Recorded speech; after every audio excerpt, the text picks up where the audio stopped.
பன்னீர் fried rice எப்படி பண்ணலான்னு பார்க்கலாம். ஹலோ ஃப்ரெண்ட்ஸ், எல்லாரும் எப்படி இருக்கீங்க?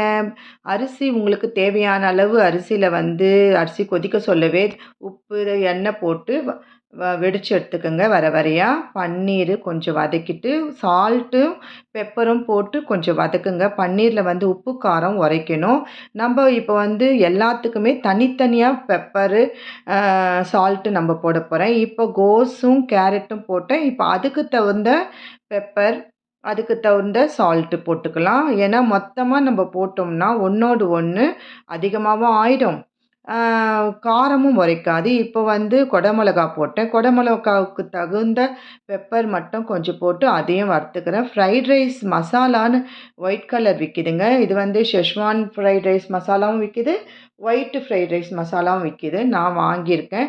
அதை காய்கறியிலேயே போட்டு வதக்கிங்க. இப்போ சாதம், அதுக்கப்புறம் வெங்காயத்தாளி இதில் போட்டு இன்னும் கொஞ்சம் உங்களுக்கு காரம் வேணும்னா இன்னும் கொஞ்சம் பெப்பர் போட்டு கலக்கிங்க. ஏற்கனவே சாதத்தில் உப்பு எண்ணெய்லாம் போட்டு நம்ம வெடிச்சதுனால உப்பு பார்த்து போட்டுங்க.